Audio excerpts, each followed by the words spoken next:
Alô, tô aqui em mais um vídeo aqui do canal da Corredor 5 e hoje eu tô aqui com o Lobão.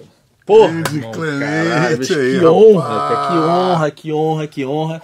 A gente, na verdade, vai falar hoje um pouco sobre mercado independente, sobre marketing, etc. E também sobre a plataforma Sound Club, que eu passei a ser sócio, e esse cara é um grande apoiador. Então a gente está junto agora nessa luta aí para ajudar, sei lá, organizar essa demanda entre contratantes, artistas e etc. Vem cá, Lobão, esse canal fala muito sobre música independente, dicas para artistas independentes. Me conta um pouco, porque teve um momento lá atrás que você saiu das grandes gravadoras e abriu um selo e distribuiu isso em banca de jornal, né? É, isso foi uma coisa, como não poderia deixar Até de ser. hoje é revolucionário, né? Mas na época eu disse, esse cara é maluco, etc e tal, e foi A Vida é Doce, que inclusive, além de ser um breakthrough empresarial, empreendedorístico, ele foi eleito como um dos 50 maiores discos da MPB de todas as histórias da música popular brasileira. Isso é foda. Então é legal porque, graças a Deus, eu pude fazer um disco de alto nível, de qualidade, foi um dos meus melhores discos até hoje, e ao mesmo tempo eu tive um insight que é o seguinte, olha só que loucura, isso pra rapaziada ver. Quando eu estava assim, naquela época, se não tivesse uma gravadora, ainda mais um artista consagrado, você não tinha para onde ir. E aí eu consultei um empresário que era um amigo meu, mostrei a demo do que seria A Vida é Doce, e ele falou assim, porra, cara, minha filha tá na Inglaterra, você nem Portishead, isso é sensacional. Cara, joga fora isso. Falou sensacional, ponto, né? Mas joga fora o seguinte, cara, você é um artista consagrado, você já fez Me Chama. Joga isso fora, você não precisa de ser mais sensacional do que você já é. Joga fora, faz um negócio, faz um acústico, tá entendendo? Pô, ninguém adora morto. Homenageia morto. Pô, o Renato Russo tá morto, o Cazuza tá morto. Tem um monte de morto, cara. Bota morto e bota o Me Chama. Aí chama a tiazinha, né? Porque a tiazinha. Caralho. Bota a gente com aquela bunda de fora cantando Me Chama. Cara, isso é o que o público é uma merda. E todo mundo, isso aqui é uma porcaria aqui no.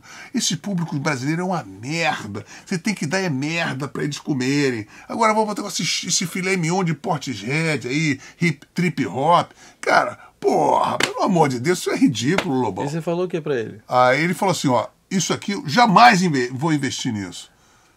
E agora, o seguinte, você tem até a semana que vem, ou eu falo com a MTV ou com a Som Livre pra gente fazer um acústico, fechado?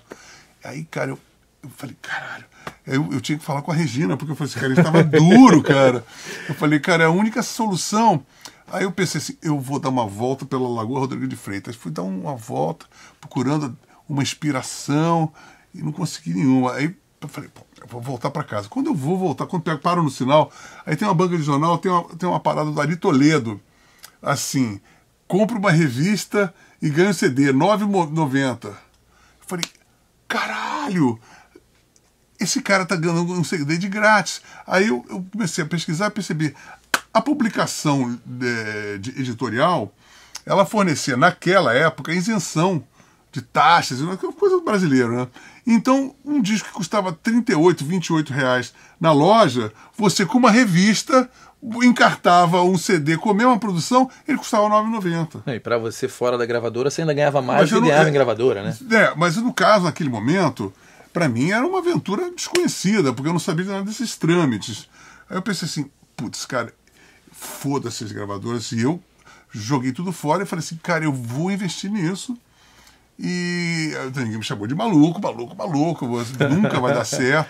E aí a gente fez A Vida é Doce, a gente conseguiu fazer num quartozinho assim de empregada, sabe? Com os Hadads, dois Hadads de 8 canais. O que é um Haddad? O povo não sabe. Haddad é um digital, um vídeo, Haddad com 8 canais, 16 canais. Aquilo revolucionou tudo, né? E aí a gente fez com a Akai, tá? E gravamos piano, guitarra, eu tinha um Fenderzinho transistorizado, uma Telecaster, tudo assim, né? Tudo direto. Eu chamei ali, né? o Dé para tocar baixo, Humberto Barros no teclado, produzido por você, o Jong produzindo o Jong, eu e o Jong produzindo.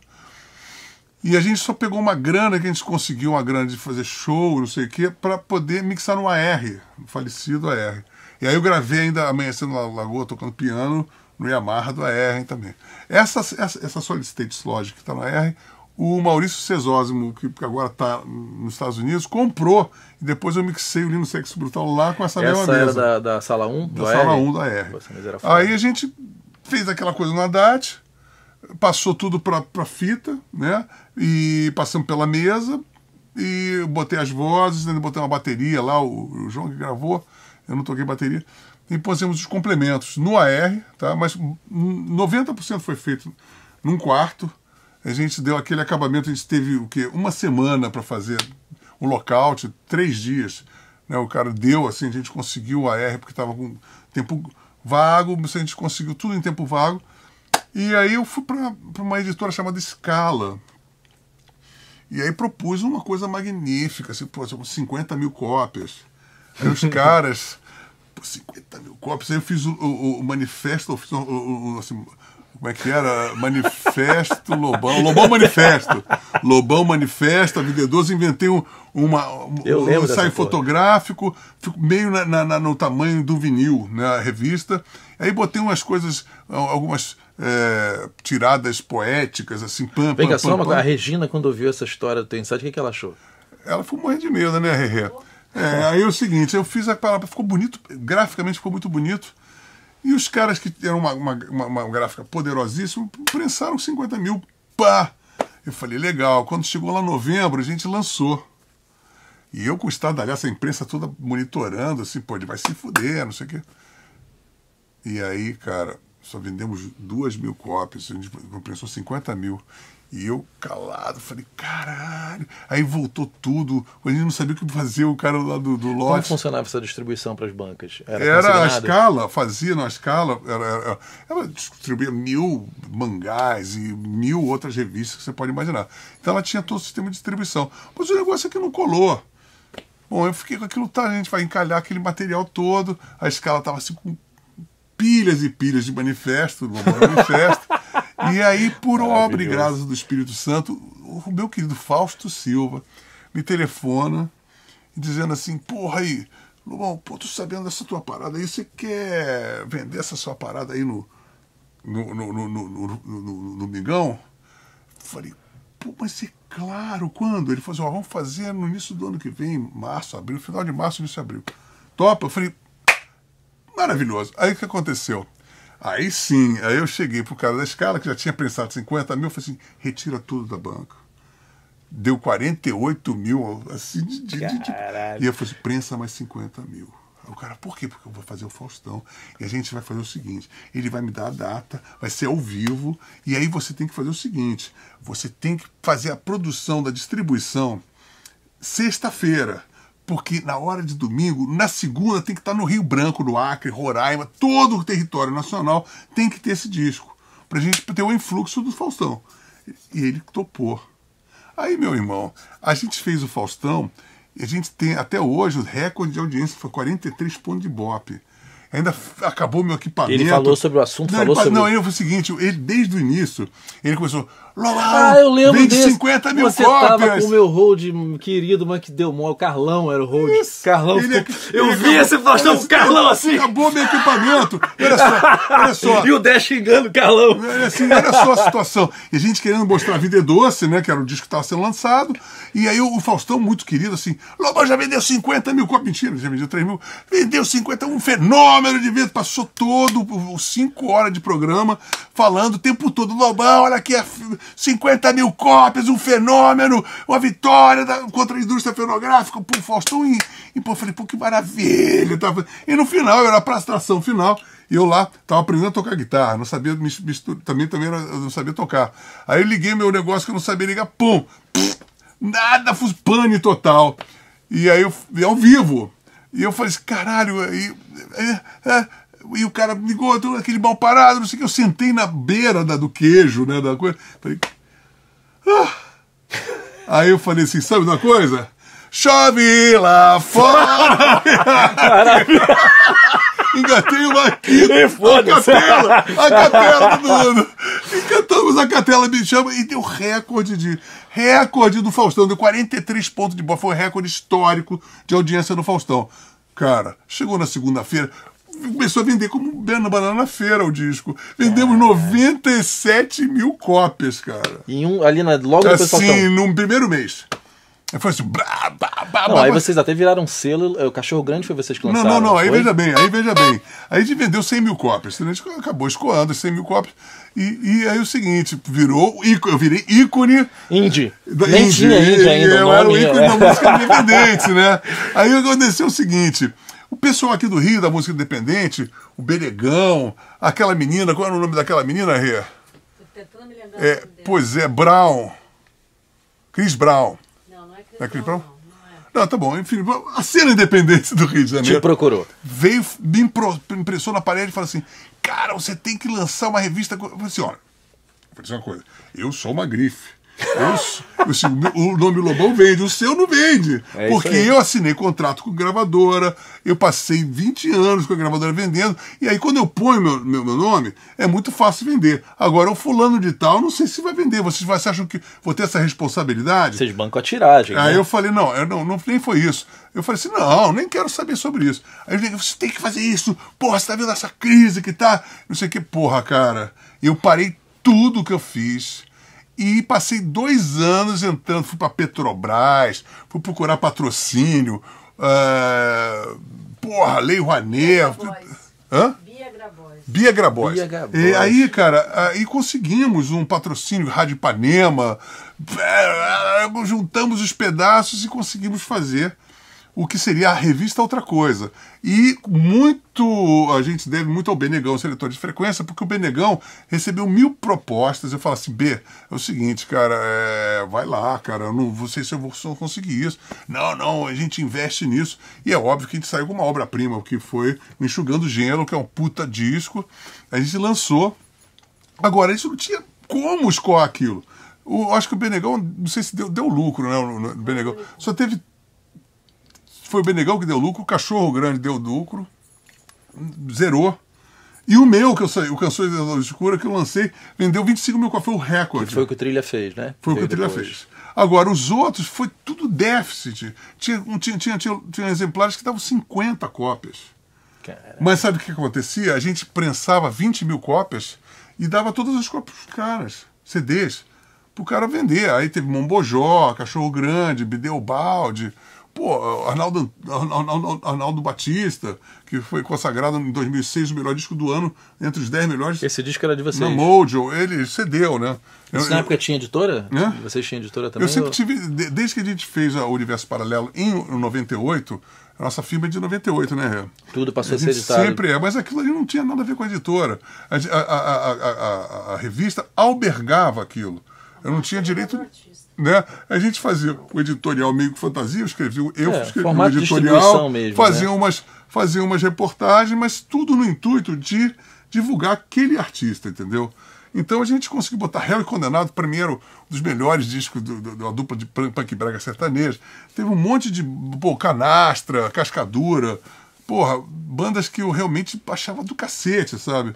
E foi uma safra incrível de 2001 até 2008, a gente ficou e lançamos mais de 50 artistas. Mas o que aconteceu? Eu comecei a entrar contra o PT, não sei o quê, a Barará começou a entrar, óbvio, com retaliações, etc e tal, e teve uma outra coisa que aconteceu. Eu, na minha santa ignorância, estava vendo já a eclosão da música independente, tinha o Bananada, o Goiânia Nós, eu pensei assim, cara, a gente tem que fazer uma logística. A gente tem que botar os artistas do Sul, indo para o Norte, não sei o quê. Aí fui do Ministério da Cultura e chamei o Fabrício e um cara que estava ali, que era o Pablo Capilé, amigo dele. Aí chamei... Fora do eixo, né? Naquela época não existia. Aí eu falei assim, gente, vocês tomam conta. Eu não queria saber, eu queria continuar a minha carreira. Eu não tinha a menor vontade de ter aquilo ali. Eu estava fazendo aquilo porque eu achava que, eu estava agenciando aquilo. Eu falei assim, vocês tomam conta, entra no Ministério da Cultura, o Gilberto Gil estava lá. Cara, de repente, eu falei assim, peguem a logística, vocês pegam Lei Rouanet, não sei o quê, porque eu pensava que Lei Rouanet, por isso que eu fiquei puto, porque a Lei Rouanet era feita para artista novo, né? Então a gente estava usando...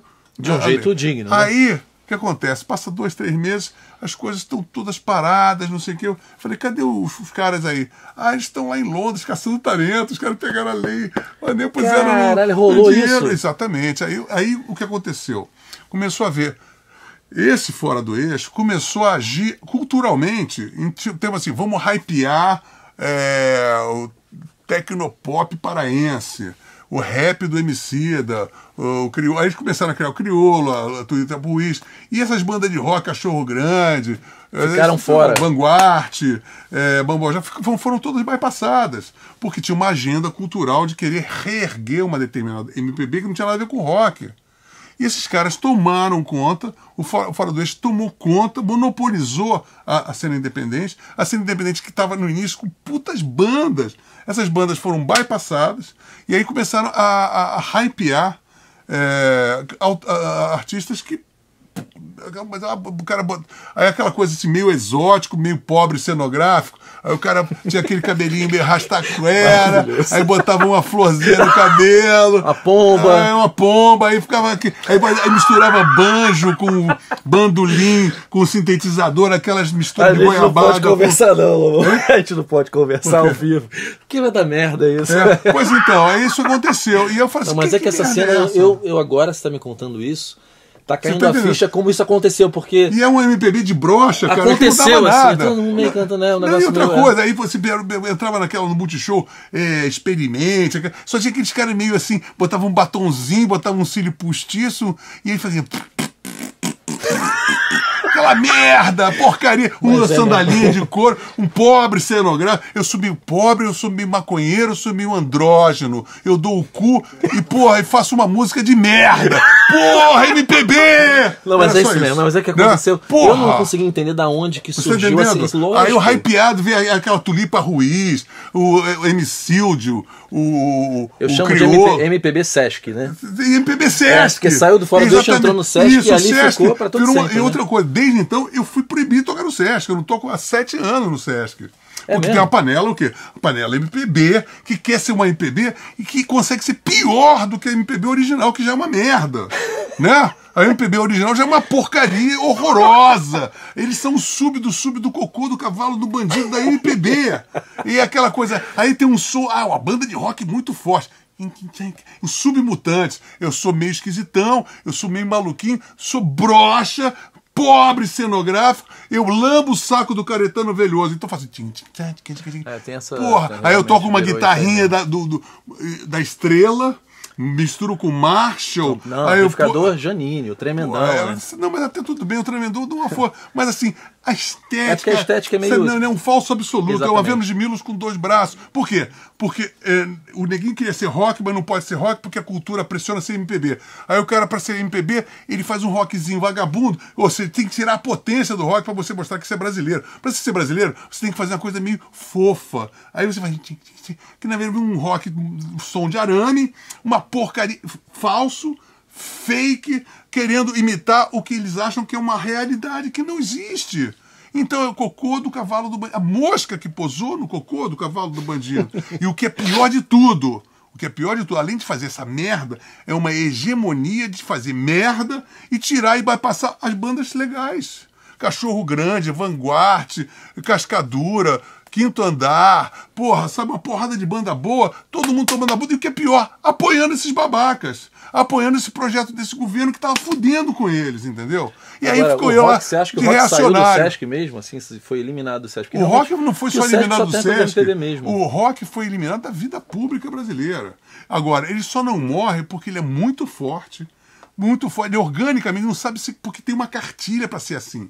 Você tem que ter um cabelinho assim, tem que botar batom, tem que enfiar um dildo no cu e cantar com sabe? Porra, é uma merda, esse esquisitão, tá são vários códigos de ética musical para você fazer parte dessa cena, mas, né? Então, mas isso é ridículo, isso é uma hegemonia, isso é um totalitarismo cultural. Os caras, você parte da premissa assim, ó, tem um molde, ou você se amolda ou você tá fora. Você não pode ser original. Você pode fingir que você é esquisitão e exótico. O que é ser esquisitão e exótico? O molde é esquisitão e exótico. E aí vira uma ortodoxia. Não tem nada de esquisitão e exótico. Você é acadêmico, né? É academicismo. É uma ortodoxia. É um dogma. Então, quem está fazendo... E agora, o que é interessante foi disso com o negócio da Sound Club. Eu estava muito cético. Já no ano passado, quando a gente foi lançar o Antologia do Politicamente Incorreto dos anos 80 pelo rock, que é fruto, um disco duplo de vinil, do livro, do Guia Politicamente Correto, eu conheci a Ju, e assim, uma pessoa que ia fazer uma turnê pelo Brasil, várias cidades, aí chegou uma menina e falou assim, eu tenho aqui um aplicativo, e é o seguinte, eu já não acreditando mais em nada, depois de ser o ícone de música independente, etc. Falou assim, olha, tem uma parada de música independente, bandas de rock bem legais, e a gente quer fazer o seguinte, em cada cidade que você tocar, a gente faz um concurso em cada cidade para a banda que for ganhadora, vai abrir o show para você. Eu falei assim, mas tem isso existe? Eu pensei que tinha sido tudo dizimado, né? E logo quando a gente fez o início em São Paulo, né? Tinha umas 30 bandas, cara, boas. Aí eu falei assim, cara, pô, tem um monte de banda boa. Aí o Christian Dias, que é meu guitarrista dos Eremistas da Montanha, ele é o guitarrista do Astrovenga, que é uma puta banda que toca em rua, que abre assim o case e fica lá, yes! Sabe assim? E ele falou, e eu tô lá em São Paulo, ele falou, pô, lá no Rio, que é o túmulo do rock, no Rio de Janeiro, tá cheio de banda. Pô, a última vez que eu falei assim, a última vez que eu tive no Circo Voador, tinha uma puta de uma banda de pagode podre chamada Melanina Carioca. Eu falei assim, cara, acabou, né? Acabou, caralho. Sabe? Acabou, caralho. Entendeu? E aí ele falou, não, tá rolando. Aí eu falei, tem uma resistência. Aí eu pensei assim, cara, com toda essa massificação dessa cartilha MPBística, você ter no Rio de Janeiro bandas como Astrovenga, o Power Trio punk progressivo, instrumental, bom pra caralho, neguinho tocando pra cacete, um monte de banda acontecendo. Pô, tem a Rota 65 Olaria, entrou uma puta numa casa de show cheia de gente tocando legal. E no Brasil inteiro, a gente viu no Sound Club milhares de bandas excepcionais. Eu fui ouvir a qualidade, fiquei impressionado. E a gente começou a fazer shows pelo Brasil e era batata. Sempre uma banda boa, mesmo no interior de São Paulo, no interior de Minas Gerais, no interior de Goiás, tinha uma banda lá tocando. E aí eu pensei assim, cara, aí inevitável ter pensado o seguinte, cara, no início dos anos 80, a Ana Maria Baiana, em 1979, escreveu para Rolling Stone uma tese de que o rock jamais se instalaria no mainstream brasileiro. Porque o Brasil era assim, o rock era assado, e o frito e cozido jamais teriam nenhum lugar no rock. E era plausível, sim, porque estava na época do Lincoln Olivetti, da Djavan, mas assim, havia já um desgaste do que chamava a MPB, porque a MPB já tinha tido realce, tá meio discoteca, com o Lincoln Olivetti. E outra coisa, o Lincoln Olivetti, ele gravava todos eles. Então, se você via no da rádio, você parecia que o crooner modificava, mas a banda era... É engraçado que eu tenho admiração por ele, porque é um grande músico, mas teve uma hora que pasteurizou. Exatamente. Não, assim, você viu o Djavan com o Caetano, com a Marina, com a Gal Costa, com a Maria Bethânia, com qualquer um, era a mesma banda. Era a mesma banda. Cheio de cachorro, né? Aquele do porró, picolé. Pô, a banda era foda. Puta banda. Né, o Rod Section foi, mas é o seguinte, pasteurizou a MPB, que era meio disco, né? Não chegava a ser um Tim Maia, mas era aquela parada. E o que aconteceu? Ficou uma brecha, aquele vai, não vai, aí de repente vem o Festival Shell 2001, 2000 não foi. Aí vem Guilherme Arantes, vai com o Planeta Água, pô, canção, mas vem Perdido na Selva. Perdido na Selva. Aí o Perdido na Selva vira um mega hit.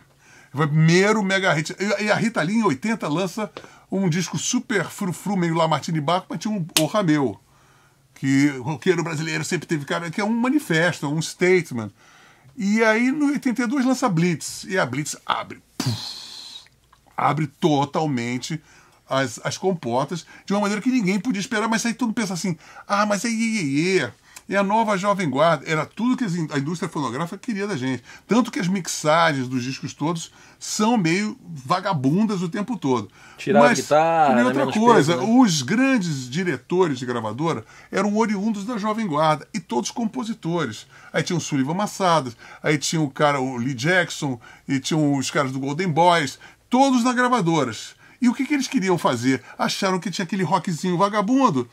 eles pensaram assim, pô, nós vamos engatar uma quinta, vamos voltar uma nova vanguarda. Vamos contratar umas bandas descartáveis e vamos escrever músicas para eles tocarem. Só que eles deram um azar de contratar o Júlio Barroso, o Cazuza, o Renato Russo, eu, o Herbert Viana, todo mundo autor, o Roberto Guedes, olha só, o Roger, só tinha autor, e autor bom pra caralho. E o que aconteceu? O cara fala assim, porra, você vai gravar essa música? Aí me chama. Pô, essa música de amor é horrível, isso aqui não vai tocar nunca no rádio, toca assim, assim, aí. Eu falei, não, mas isso vai ser uma merda. Os caras tentavam. E o que aconteceu? A gente foi emplacando e eles foram ficando. Bom, eles estavam ganhando dinheiro, vendendo pra caralho, mas ao mesmo tempo eles queriam vender as músicas dele. O que aconteceram? Começaram a contratar o Sim Blá Blá, o Tacar a Mãe pra ver se quica, aí veio aquele trash 80. Que é o trash 80 mesmo. Tá entendendo? Que veio pra poder escoar a merda que eles faziam. Puta, amante profissional. Amante profissional. Erva doce. Outro dia eu mostrei pro Gabriel, que é mais novo, clipe tá de amante profissional. Nossa, é um negócio, era um trash moreno mesmo. Alto, bonito e sensual. Talvez eu seja a solução dos seus problemas. Marcelo Sequin, né? E esse Erva Doce que eu tava preso produziu Vida Bandida, que é um cocô horroroso, porque todo parece o Erva Doce. Vulgar. Então você não tinha a condição de escoar o seu trabalho. Durante os anos 80, assim, ou você fazia o trabalho autoral, mesmo assim, virava iê. Ou você dava a bunda pro diretor e ia cantar o blau blau, sim, o blau blau, e virava um trash, taca a mãe pra ver se quica. Cara, essa é terrível. Não, põe devagar, põe devagar. Essa aí é de arder o cu, né? Puta que pariu, põe devagar. Essa é foda mesmo. Pode lhe contar. E isso foda. depunha contra o nosso rock and roll, que a gente queria fazer uma coisa. Aí tinha os festivais. Aí vinha o Rock in Rio. Aí o Rock in Rio, o cara botava um palco de 5 metros, uma luz de lâmpada e um sonzinho de caixa de fósforo. Toca aí. Aí depois botava o Queen. Pô, um palco de 40 metros, um mega palco, fazendo pra humilhar você. E o empresariado brasileiro nunca... E outra coisa, só conseguiram fazer o Rock in Rio em 87 porque a cena do rock brasileiro, porque até 85 ninguém comprava o disco do Legião, porque era o Legião, Paralama porque era o Paralama, Capital porque era o Capital, o Barão, etc. Quando chegou em 85, ninguém falou que aquilo é um cocô, porque era um vexame você se apresentar, porque era sabotagem, você fazia um show com um palquinho de merda, uma iluminação de merda. Normalmente meio de dia, né? No meio do dia, feito pra te fuder. No dia, havia noite, aí feito pra ti. E as pessoas nunca perceberam que esses festivais foram feitos para acabar. Aí veio a revista Bis, que foi feita dentro da cola, que abriu, sacou, que tinha um filão, e ao invés deles cultivarem, isso a Globo também. Não, mas o rock não pode florescer no Brasil, porque tem um tabu cultural. Então, assim, não vamos apresentar o filão comercial do rock, mas vamos vender o rock estrangeiro. Mas tanto é que a gente vendia muito mais do que os MPBs, mas a gente era arrimo. Então a gente tinha um budget, um orçamento de 50 mil reais para fazer um disco de merda, enquanto que a Simone tinha 2 milhões de dólares para fazer um disco de merda também, porque o som... Aí que contratava maquiador, pai de santo, babalorixá. Vinho de $1.000. Nada funcionava, não tinha diferença nenhuma. Agora, mas você tinha autonomia de gravar teu disco nessa época? Você não tinha o diretor artístico ficava ali? Não, eu ficava, não, brigava. Mas é o seguinte, eu gravava, e aí o Marcelo, eu tava preso, o cara mudava todo o meu, por exemplo, me chama, eu me lembro perfeitamente, é tão precário. Aí a gente ficava, pô, toca aí. O cara falou, não, você tem que gravar a gente tem uma bateria que grava escola de samba. Eu falei, mas bateria de escola de samba? Eu tenho uma bateria Sonor, caralho. Não, imagina, você é maluco. Aí eu gravei com a bateria Sonor e o cara tomou um goró, o engenheiro. Aí eu fui mixar, aí veio... Eu falei assim, cadê os pratos? Ih, rapaz, esqueci de gravar os pratos. E aí? Puta que pariu. A coisa era desse nível, tá entendendo? Então, era uma situação que você era uma luta em glória. Mas era foda, porque é engraçado que teve um painel aqui, e tava o Marcel Klein, né, que tá na Globo agora, e eu perguntei... Porque os diretores artísticos de gravadora parecem uns ursinhos mimosos, né? Porque como a gravadora não banca nada, eles ficam ali, eles não dão muita opinião. Mas ao mesmo tempo também tem muito artista setado pra fazer merda, que por não ter ninguém pra orientar, também... Não tem problema nenhum. Mas vai fazendo, eles não dão problema nenhum pra gravadora. Então, na verdade é o seguinte... Mas você acha que essa figura do A&R é necessária se ele for um bom A&R? Não, claro. O rock só funcionou porque tinham grandes produtores musicais, diretores musicais na Capitol, sabe, na EMI, na Atlantic. Pô, a Atlantic era uma coisa de soul music que contratou Led Zeppelin. Sim, né? Lógico. Era o olhar daquele cara. Era o olhar daquele cara. E, Motown, a Stax, todos foram frutos de grandes empreendedores, pessoas que sacaram. O Brian Epstein, anteciparam o movimento, sabe, produtores do George Martin, grande. Quem inventou a produção musical propriamente dita foram os Beatles com o George Martin. Antigamente não tinha. Outro grande produtor é o próprio Jimmy Page. Sim. Né?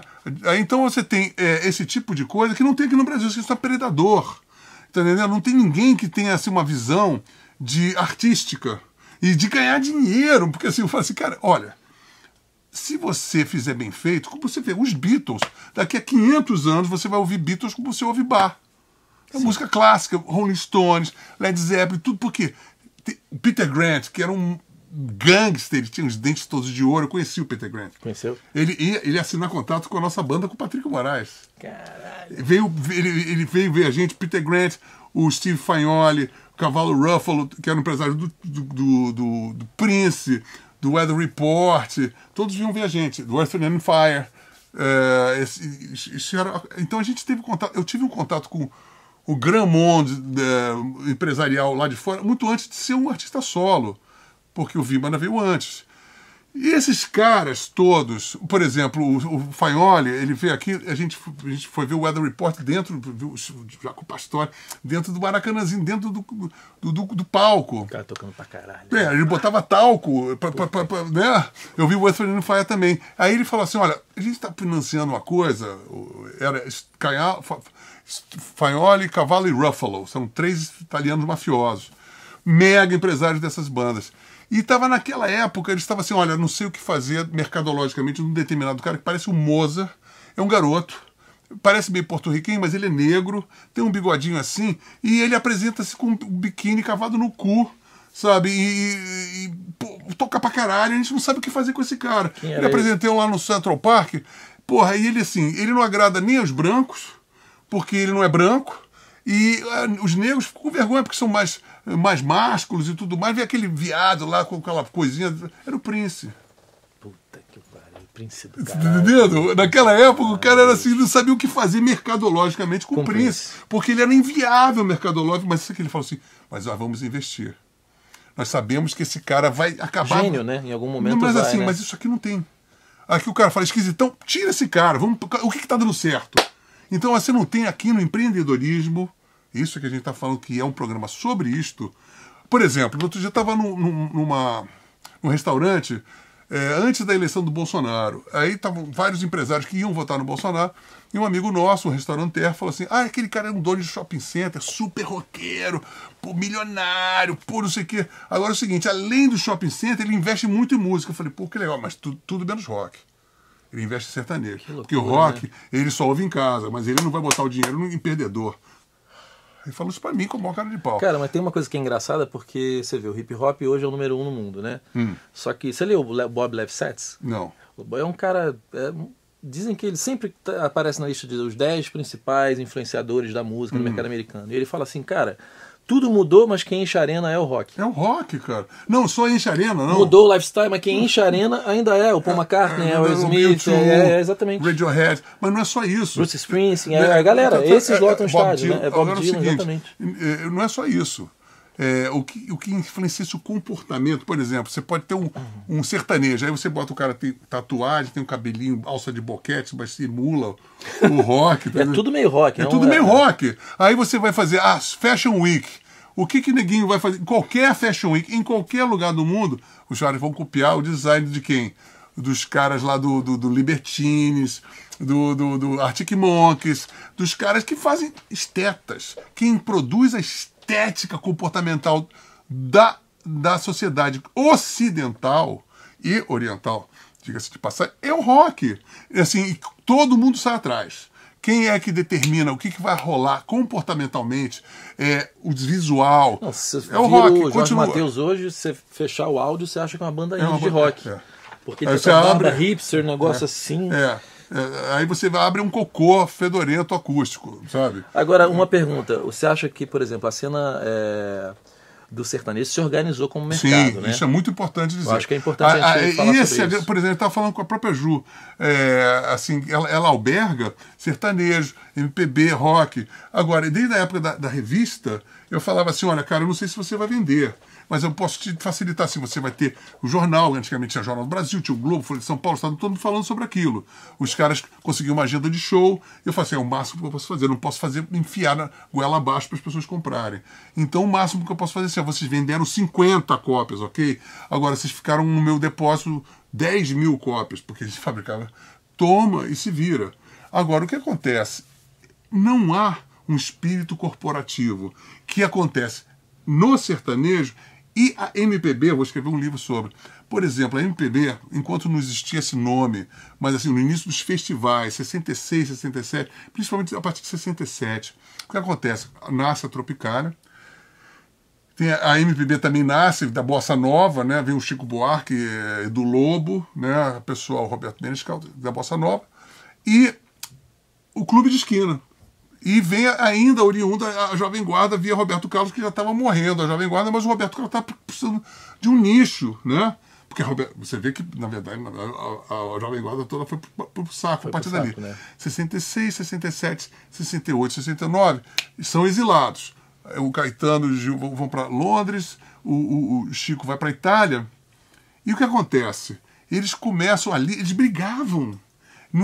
Brigavam, eles se detestavam nos bastidores, nos festivais, o mineiro ganha, travessia, aí outro ganhava a banda, outro ficava marmelada, se lembra? Marmelada, o outro panisete circense, enfim, né? E aí o que aconteceu? Quando eles saíram, eles tiveram algum tipo de insight de se auto-elogiarem, de se autogravarem. A criação da cena, né?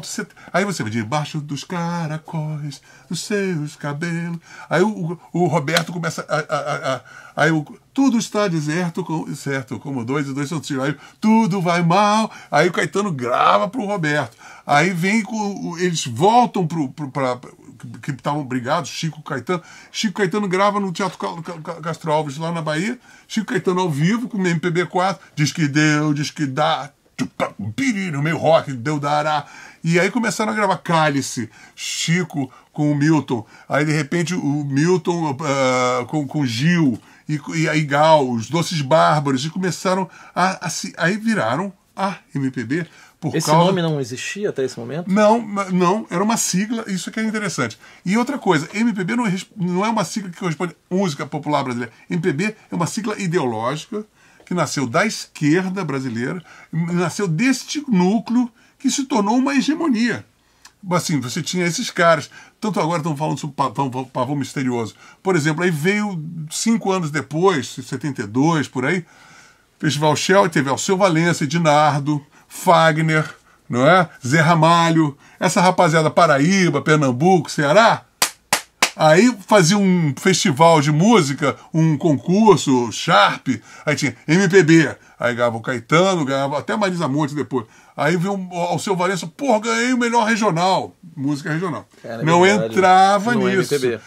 Fagner não entrava nisso, Edinardo não entrava nisso. Então ficou uma comarca de determinados tipos de... Ficou um coronelato, e esse pessoal só entrava, se entrava também, os mesmos parâmetros fora deles. Se você tivesse determinados tipos você sabe que de adaptação. Eu indo para um ensaio com o Dé, né? E aí eu me lembro que o Caetano tinha dito que a Thier era a melhor coisa que existia no mundo. Aí o Dé olhou para mim assim... Clemente, aprende uma coisa, Caetano só vai falar bem de alguma coisa que nunca vai ter chance de chegar perto dele. Aí eu olhei e falei, pô, será que... Aí passou assim. Uma semana depois, ele elogiou o Max de Castro. Aí eu olhei pro Dé e falei, cara, eu acho que você tem razão, porque o Chico César eles nunca falaram, né?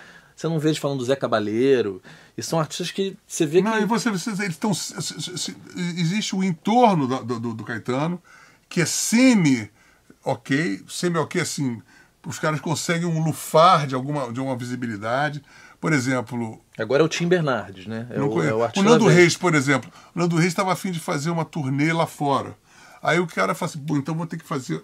Arrascar, vou ter que fazer um show com Gil e Gal Costa, que é um fracasso, porque aí ele consegue, através da Flora Gil, todas as datas na Europa. Aí teve que se sujeitar a uma turnê de merda com o Gil, com a Gal Costa aqui. Aí tudo bem, passou pelo purgatório, conseguiu o passaporte para poder fazer o show lá fora. Então isso aqui isso é obsceno. Tá entendendo? Isso é o fim da picada. Aí as pessoas acham que eu sou maluco, porque eu falo assim, eu não vou. Porque assim, eu não vou me sujeitar a isso, eu sou insimonalizado. Porque o Simonal é o primeiro cara que assim, é o exemplo daquele cara que, de uma forma ou de outra, disse que não era pai daquela turma. Ele, os Incríveis, o Antônio Carlos Jocafe, Dom Ravel, uma porrada desses que foi no início desse coronelato, experimentaram esse tipo de linchamento e de evaporação mercadológica, né? E isso virou uma regra em que você, para entrar no MPB, você vai ter que... Aí, Otto, fulano, você tem que... A Paula Lavínia... Não, tem que ser querido, tem que ser amigo da Preta Gil, tem que estar ali, né? Tem que lamber o saco, beijar o pé e tem que se submeter às maiores humilhações para você aparecer. E aparecer como coadjuvante. Sim, assim, você está sempre sob minhas garras, assim, e o resto que se foda. E o que acontece isso? Acaba se tornando um coronelato musical em que as cartas estão marcadas. E aí você vê o Fora do Eixo. Por que o Fora do Eixo conseguiu esse prestígio? Porque o Fora do Eixo se vinculou ao Procure Saber, aos caras, e dizendo assim, olha, meu molde serão vocês. É a MPB, é Caetano, é o Chico. Ah, então ok. Então, sob o beneplácito desses caras, o Fora do Eixo cometeu aquela monte de merda, produzindo aqueles pobres cenográficos com piroca na cabeça, tá entendendo? Aquela coisa, eu sou exótico, caçado de chocolate. Agora, no digital, esses gatekeepers estão indo embora, né? Porque cada vez mais as pessoas descobrem música sem esse intermediário. Né? Isso. E isso que o SoundCloud é muito importante. E isso, para as pessoas entenderem, a gente tem que agir de uma maneira corporativa, como a gente falou sobre o sertanejo dessa maneira, corretamente. A MPB também corretamente. Só falta o rock agir assim. Sabe, a gente tem que... Por isso que eu fiz... O Rodarte veio aqui, a gente falou muito sobre isso, da gente pensar como... Por exemplo, eu mesmo, com todas as críticas que eu tive com o rock dos anos 80, eu fiz um disco em homenagem ao rock dos anos 80 para poder chamar, mas não aconteceu porra nenhuma. Olha, é um puta disco, cara. 25 músicas. Chamei. Não rola, não tem essa coisa. É uma questão assim, é um corporativo em que você tem que ser profissional e pensar assim, o seu segmento tem que existir. Se você não formar com o seu segmento, você vai ficar deixando o outro lá. Como que você sente o contratante na ponta de lá em relação ao rock? Tem esse preconceito? Olha, você acha que tem ainda pra caralho? O contratante, sabe o que é? O contratante, basicamente, ele quer ganhar dinheiro. Sim. Sabe? Isso é a função do contratante. Agora, é óbvio que, por exemplo, num cenário como na Inglaterra dos anos 60, você encontrou vários empresários, também nos anos 60, nos Estados Unidos 60, 70. O David Byrne fala um pouco sobre isso, né? Ali do punk. É o seguinte, se não fossem o McLaren, aqueles caras que estavam atrás, não aconteceria nada, porque aqueles caras estavam dando o sangue. É claro que também tiraram o sangue de muita gente, mas tinha essa interação, não só, assim, não era só assim, o cara pensava assim, isso eu me amarro, isso eu vou vender porque eu me amarro, eu vou ganhar muito dinheiro com isso. Não tem isso aqui no Brasil. O cara só vai investir no que está dando certo. Então não sai da mesma coisa. É sertanejo, funk, sertanejo. E não, porque aí os caras se amarram, todo mundo se amarra em rock. E, inclusive, 98% dos sertanejos dariam a bunda para tocar rock. Ser roqueiro. Se pudesse, né? Se pudesse. Sim, né? Quantas histórias. Olha, eu comecei tocando rock. Ou o roqueiro vira sertanejo ou vira evangélico. Né? Então, por causa do mercado, se prostitui, né, para poder viver. Pra ou vira sideman. Isso. Né? Então, a gente precisaria do empresário, sabendo o seguinte, a gente tem vitalmente, organicamente, milhares de bandas. Olha, gente, nos anos 80, tinham centenas de bandas. Centenas de bandas. Se você contar nos dedos o que fez essa multidão de hits dos anos 80, nós temos mais de 1000 hits inesquecíveis dos anos 80. Vamos invadir sua praia, toda forma de amor, você não soube me amar, Menina Veneno, Vida Bandida. Você pode citar que viraram para o cancioneiro popular da música popular brasileira. Tudo isso foi feito no máximo com 20 bandas. 20 artistas. No máximo! Você tem hoje, pelo menos, 3 mil grandes pessoas com potencial para fazer um puta som, para mudar essa porra. Da maneira que a gente mudou nos anos 80, era o mesmo desafio. Era assim, é impossível, eu só ouvi essa palavra. É impossível, é impossível. E outra coisa, a gente só conseguiu furar esse bloqueio, sabe por quê? Não porque os grandes empresários da grande rádio nos apoiaram, não. Porque um maluco lá da Rádio Fluminense, que foi o Antônio Melo, começou a tocar umas fitas cassetes dessas bandas na Fluminense que devia ter 50 mil ouvintes, que não era nada. E tinha um Realce, que era aquele programa de surf, né, do Antônio Ricardo e do Bocão, que também começou a tocar a mesma coisa que na Fluminense. Mas o que é importante, que eu quero que você entenda é o seguinte: duas coisas que sacramentaram o sucesso dos anos 80. A existência da Rádio Fluminense e a existência do Circo Voador. Essas duas coisas, num verão de 81, 82, fez assim, peixe! Aí ninguém sabe, por exemplo, o Legião Urbana não tinha disco, todo mundo conhecia, a geração Coca-Cola cantava, o Soninho Feraí, ninguém conhecia, não tinha disco, o Soninho Feraí, todo mundo contava, o Celso Blues Boy, aumenta que isso aí, é rock and roll, o Sangue da Cidade, dá mais um, isso tudo, cena de cinema, o Vital e Sua Moto, olha só tudo pela música. Fluminense. Tudo tocando na Fluminense de cassete. Essas músicas já eram sucessos de cassete, e aí o que aconteceu? Porra, só tinham umas meninas, as gatas, que eram as locutrizes, né, da Fluminense, que inauguraram uma estética, e aí teve os malucos que foi a Jussar, Perfeito Fortuna. O pessoal das Drubal fez um circo no Arpoador, e que, pô, aquilo ali foi... deu aquela liga, mas é uma liga muito no lugar. Era assim, muito local. Ali, né? Assim, Fluminense era na Niterói e outra no Arpoador. Aquilo ali foi dando um tilt, que começaram a ter um monte de clubinhos no Rio, as poucas dos clubinhos viraram descenteria, de repente aquilo foi para São Paulo, de repente o quê? A outra rádio fez assim, Rádio Cidade, puxa, é legal, a rádio Antena 1, que na época era rock, era Transamérica, Jovem Pan, pim, começaram a imitar, pum, estourou. Aí o que aconteceu? Menos de 6 meses depois, as gravadoras contrataram esses caras todos. Mole, né? Tudo já tá acontecendo. De banana, tá vendo? Pô, e foram só no surf, porque ninguém... E discos baratos, né? Feitos rapidinho, né? Low budget. Agora, o que aconteceu? Pra gente verificar essa cena de engenharia reversa, alguém que não era exatamente um grande empresário, mas era um cara apaixonado, que foi primeiro o Luiz Antônio Melo e a Maria Jussá, né? E o Perfeito Fortuna. Esse tripé aqui... Depois virou fundição, mas bem depois. O que o Circo Voador aí as desceterias todas.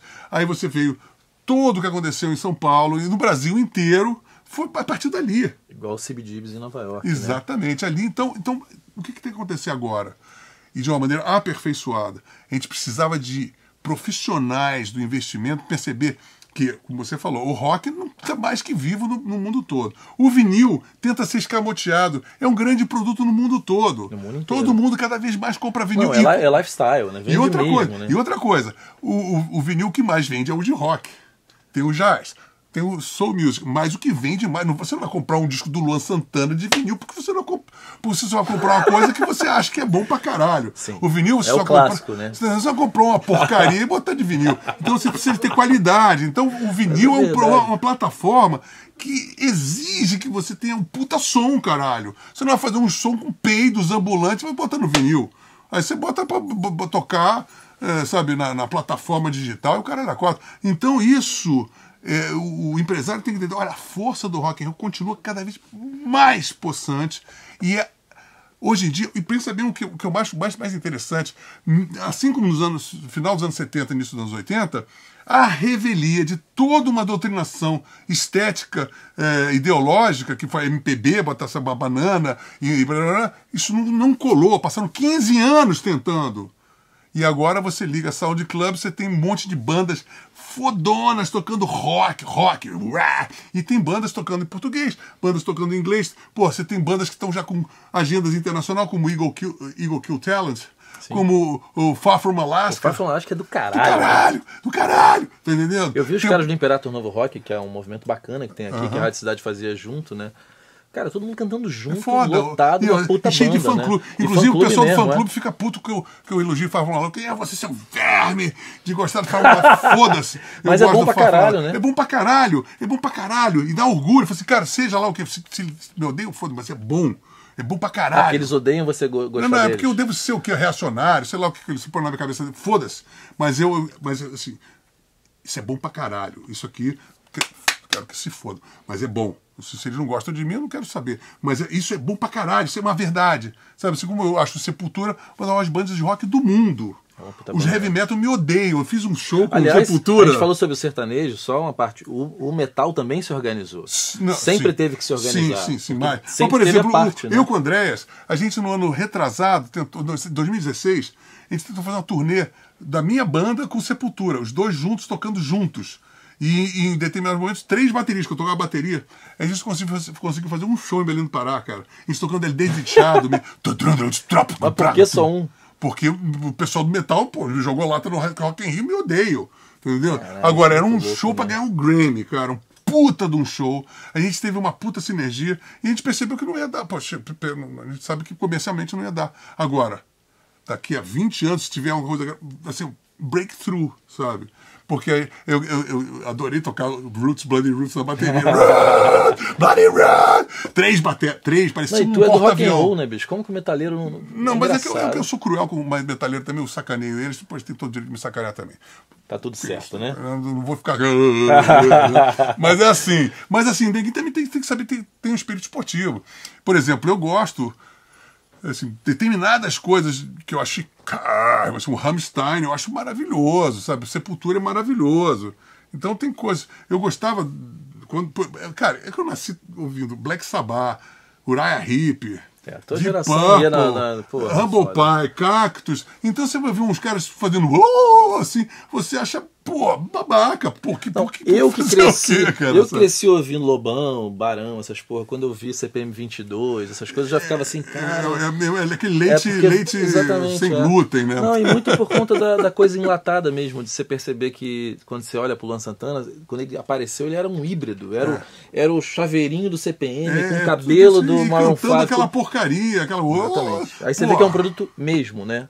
Não um produto que uma excrescência de produto. Isso é uma merda. É ruim mesmo, bicho. Você me desculpa, nada pessoal, pô, o cara pode ser até gente fina. Mas, pô, o cara agora quer cantar rock, não sei, cara, não é nada pessoal. Eu acho que o Luan tá num momento que ele não sabe muito bem o que ele é, né? Porque ele se veste igual um cara. Justin Bieber também tá nessa. O Justin Bieber canta pra caralho. Ele toca bateria. O Justin Bieber é fã. Mas também, quer dizer que é Teen Idol. O fenômeno trágico dos Teen Idols. Até o próprio Michael Jackson, que era Teen Idol, David Cassidy, todos os Teen Idols têm uma trajetória, porque o cara cresce com a fama, ele cresce ainda não está formado, ele cresce como o Ramson, você lembra? E era boa, a banda boa, né? Fofinho, não sei o quê, aí cresce cheio de espinha, depois nasce um barbão, aí os caras falam, uma ideia não corresponde aos postos, os caras são sempre... E a gente acaba rejeitando que a gente. E aí o cara quer ser doidão, exatamente. sempre fica assim, o cara é bonzinho, filho, aí o cara quer, não, eu sou homem, agora eu tô tomando pico, agora eu sou muito louco, tô fumando maconha. Aí ninguém fala, porra, meu irmão, eu queria aquele cara fofo. Nem todo mundo é Sandy Júnior pra sempre, né? Nem todo mundo é Sandy Júnior, tipo, por 30 anos. Pois você tá entendendo? Então é um drama pra esses caras, sabe? Você ser... Cara, outro dia falando mal da Anitta, e eu... Falando mal da Anitta. Não, porque não é o tipo de música que eu gosto mesmo, assim. Mas tá pra... Eu quero ver um roqueiro com a noção de empreendedorismo dela. Se tivessem 10 bandas igual a Anitta, com a cabeça da Anitta, a gente voltava com o rock. Isso é muito importante você dizer. A Anitta é uma pessoa, é um gênio de empresário, sabe? Conseguiu a Madonna tá surfando na Anitta. É isso aí. Né? Ela gravou uma faixa em que a Anitta... Mas é que a Madonna sempre teve olhando o que está acontecendo, e a coisa da música latina está na frente. Tudo bem, mas agora, inclusive, foi fundamental. Porque ela está na reta já final ali, né? do campeonato, né? E aí vem a Anitta, e a Anitta, no final das contas...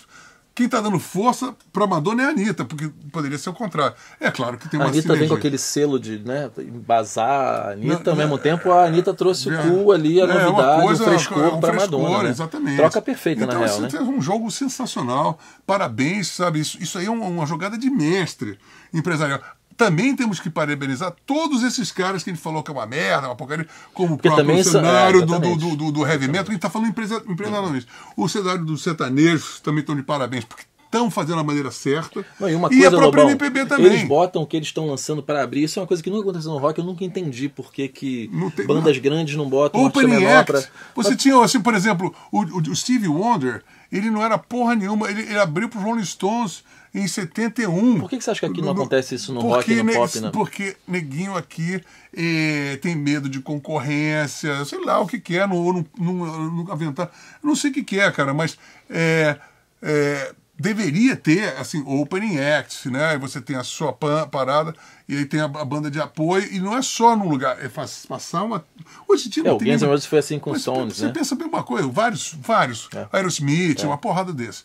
O negócio é o seguinte, hoje em dia, cara, você viajar no Brasil pelas leis do transporte e já praticamente impossibilita você levar seu equipamento no avião.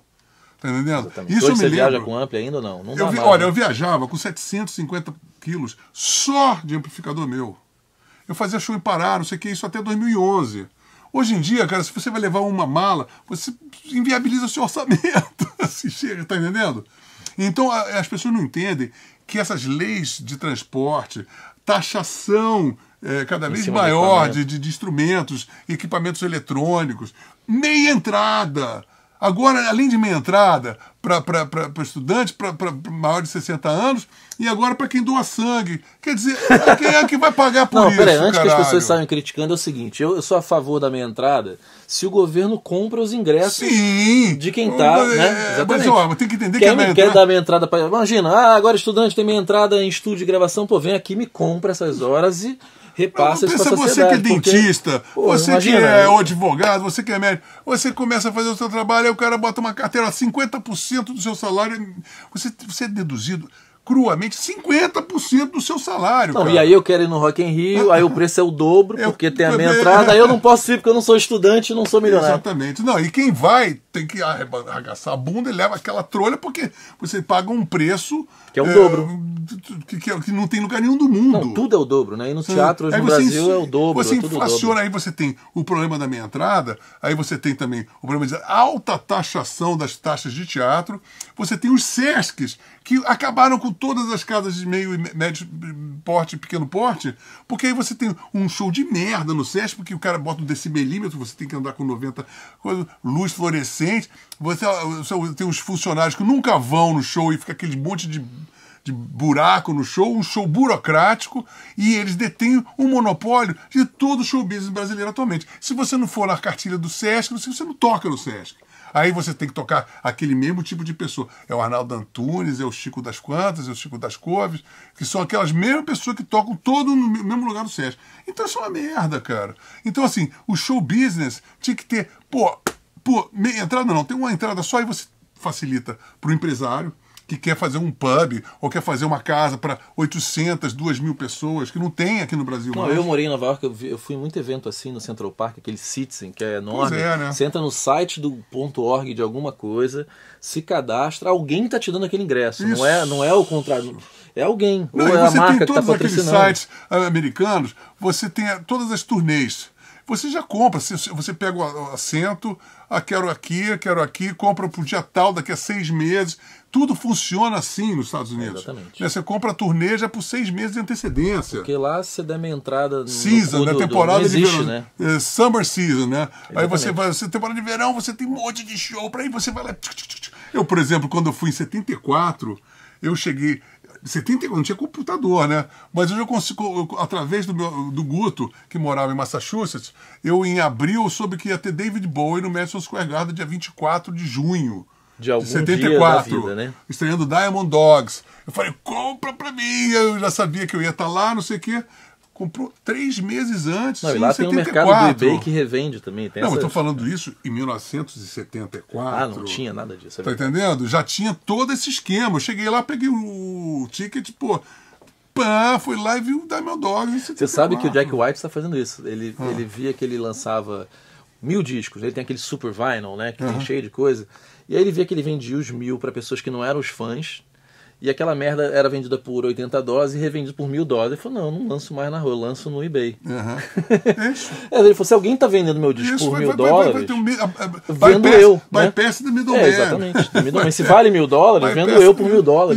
Isso. Mas o Jack White é um empreendedor. Você vê que ele tem um selo, ele fabrica tudo. Tem um estúdio. Agora tem uma outra coisa empreendedoristicamente falando, que é um outro nicho que vai rolar além do vinil, que eu quero entrar também.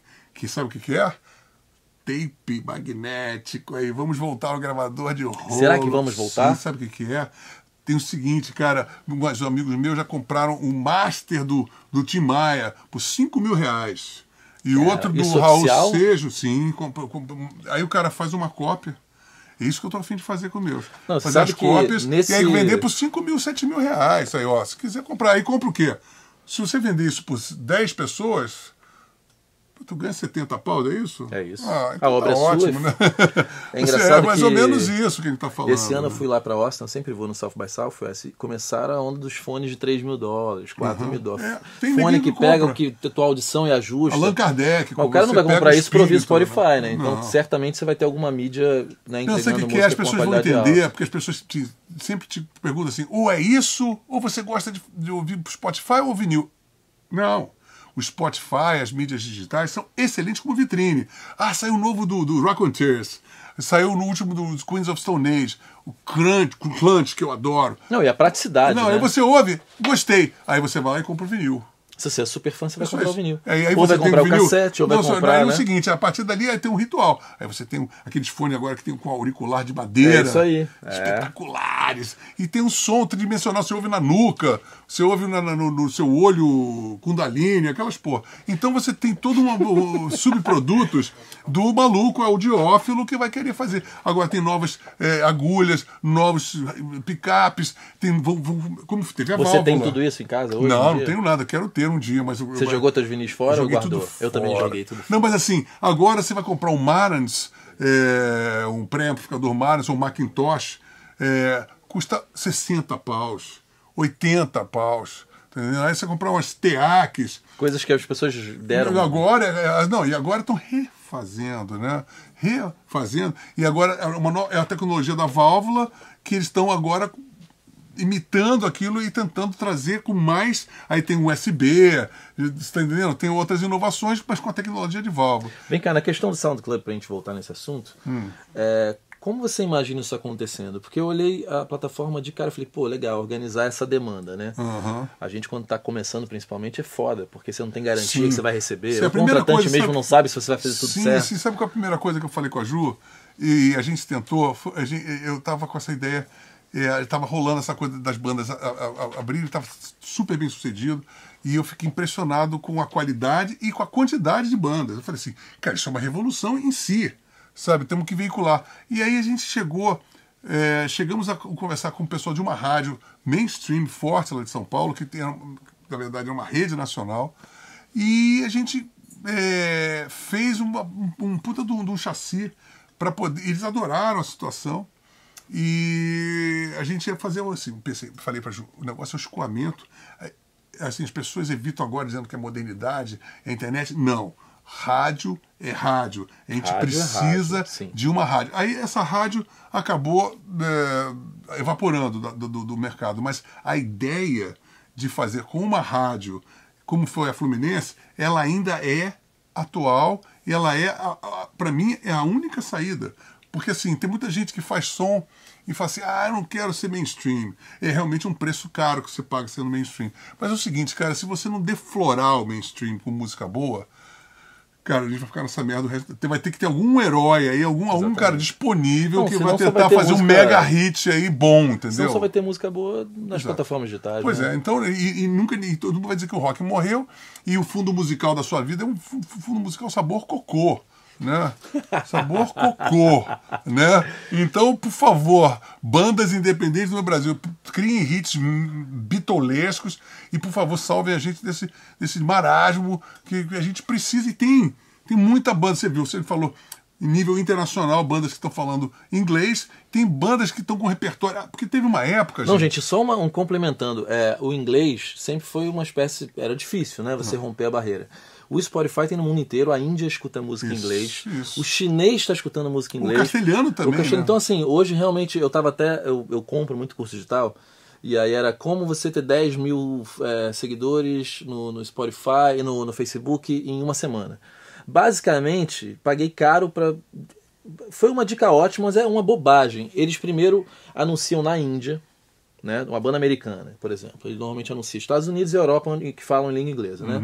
Eles vão para a Índia primeiro, porque também lá... inglês também, não, e a Índia é mais... o indiano é parecido com o brasileiro, ele compartilha mais do que o americano. O americano tem menos amigos no Facebook e compartilha com menos frequência. Ele tem que gostar muito para dar um like. Então, e por ser Estados Unidos, o like... vale 1000 impressões vale mais, é mais caro nos Estados Unidos que na Índia. Então eles vão para a Índia, 2, 3 dias, botam o dinheiro na Índia, só anuncia na Índia. Quando aquilo começa a ter like e compartilhamento, isso vai vir uma bola de neve. O algoritmo, tá legal, esse post tá rolando. Aí ele vai e troca Estados Unidos, Inglaterra e todos os países ingleses. Né? Já vai com moral, o algoritmo entende que aquilo tá tendo relevância e vai te cobrando menos por impressão. Pô, é sensacional. Então hoje é possível você ser o Fafo no Alasca e anunciar teu som num país europeu, só pelo Facebook. Pá! Então, e hoje, fazer show na Europa, sem ninguém conhecer você aqui. Exatamente. Ó, disseram que a gente só tem 5 minutos. Tá. Então tá, olha. Porra, Lobão, volta aqui, pelo amor de Deus, que a gente vai ficar falando. Legal, Vem cá, uma última coisa. Fala. Você acha que gravadora... Você tem saudade da época que as gravadoras tinham esse poder de investimento, de botar no rádio? Eu acho que falta essa estrutura. Sabe, a gravadora, ou mal ou bem... Sabe, assim, eu antes de entrar para gravadoras, eu era fã da Atlantic. Eu também. Eu falei ontem no meu vídeo. Island, Virgin. Apple. Eu li os créditos, eu vi que eram os diretores, ASCAP, BMI, toda essa infraestrutura que a gente sabe e lia nos créditos dos discos que a gente gostava, fazem parte. A gente precisava de, assim, olha, a indústria fonográfica, a indústria cultural, que eu falei pro pessoal lá da cultura, olha, o Brasil... Você vê a Coreia do Sul, é uma indústria cultural. O K-pop vende mais do que a Hyundai. Não, é importante, o K-pop é bancado sim pelo governo coreano, mas para cada $1 investido voltam $5. Só para esclarecer. Altera o PIB dos caras. Altera o PIB, vendeu mais Samsung no mundo inteiro. Mais assim, Hyundai, mais Kia, tudo. Para cada $1 investido voltam 5. Indústria cultural é uma coisa que o Brasil não entende. Então a indústria cultural seria o contrário do que o Brasil faz. Em vez de ter lei Rouanet dando dinheiro para a indústria, não. Eles subvencionam para que a indústria dê dinheiro para o Brasil, para o país. Então o cara investe, mas com um retorno bilhardário, com uma infraestrutura que a gente precisa justamente disso. De empresários, produtores, diretores, um staff de pessoas que entendam e amem aquilo que estão fazendo. Não, e sem politizar a história. A gente está falando de esquerda e direita. Exatamente. Isso não tem que... Nenhum dos dois lados nunca pensou nisso de um jeito certo. Isso, senão, porque você ideologia... Por exemplo, agora teve o Fora do Eixo que pensava da esquerda, agora tem um babaca lá no Ministério que quer fazer uma guerra cultural de direita, que é tão conservador, que é tão imbecil quanto, tá entendendo? Então música é música. Você não pode pensar em música de direita, música e arte de qualquer jeito. Então eu acho que é isso que eu tenho a dizer. Querido, porra, prazer enorme, viu? E ó, tô dentro do Sound Club, virei sócio. Eu também, junto com a turma. Então vamos prestigiar, vamos entrar no app, vamos avisar pro contratante perto de você. Olha, tem um app legal pra gente poder organizar essa demanda e ajudar todo mundo. Valeu, beijo, valeu!